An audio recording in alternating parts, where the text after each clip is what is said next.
Halo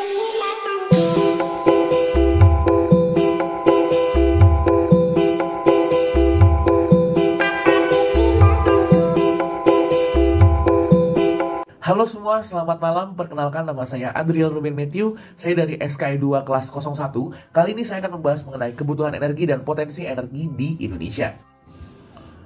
Oke, jadi energi itu apa sih sebenarnya? Energi merupakan penggunaan kapasitas untuk melakukan fungsi-fungsi yang berguna bagi manusia, seperti pemanasan atau pendinginan bangunan dan ruangan, memberi tenaga pada kendaraan dan mesin, pencahayaan, memasak makanan, dan sebagainya. Energi sangat dibutuhkan bagi aktivitas manusia, terutama untuk kegiatan perekonomian, rumah tangga, industri, bisnis, serta transportasi. Pertama kita masuk kepada minyak bumi.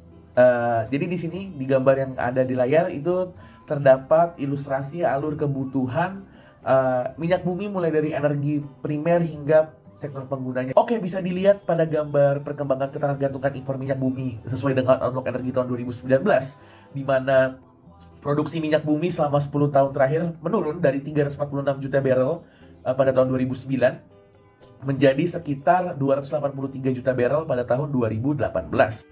Dan kemudian terdapat hasil pemodelan pasok energi primer minyak bumi tahun 2015 sampai 2050. Jadi berikut adalah hasil pemodelan kebutuhan BBM tahun 2015 hingga tahun 2050. Berikut adalah beberapa poin yang harus dicapai untuk pengembangan energi minyak bumi di Indonesia. Oke, kita berlanjut ke energi yang tersedia di Indonesia yang biasa dipakai, yaitu gas bumi. Bisa dilihat ini adalah ilustrasi arus kebutuhan hingga pasokan gas bumi. Berikut adalah perkembangan produksi dan ekspor gas bumi dari tahun 2009 hingga tahun 2018. Nah, kemudian ada hasil pemodelan pasok energi primer gas bumi tahun 2015 hingga 2050. Dan kemudian ini adalah kebutuhan dan rencana pasokan gas bumi tahun 2015 hingga tahun 2050. Untuk mencapai sasaran pengembangan energi gas bumi, bagaimana sih caranya? Yang pertama adalah memastikan produksi gas bumi menjadi tidak kurang dari 6.700 MMS CFD pada tahun 2025. Oke, yang kedua adalah mengurangi porsi ekspor gas bumi menjadi kurang dari 20% pada tahun 2025 dan menghentikan ekspor gas bumi paling lambat tahun 2036. Yang ketiga adalah menyelesaikan kebijakan harga gas bumi dengan membentuk Badan Penyangga Gas Nasional. Dan yang keempat adalah meningkatkan rasio pemulihan cadangan gas bumi hingga mencapai 100% pada tahun 2025 dengan meningkatkan kegiatan eksplorasi secara masif sebanyak 3 kali lipat. Yang ketiga, sumber energi yang digunakan di Indonesia adalah batu bara.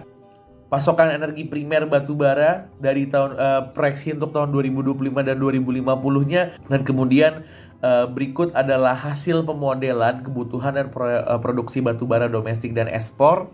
Oke, dalam rangka mencapai pengembangan energi batu bara ini gimana sih caranya? Yang pertama, mengendalikan produksi batu bara maksimum sebesar 400 juta ton mulai tahun 2019.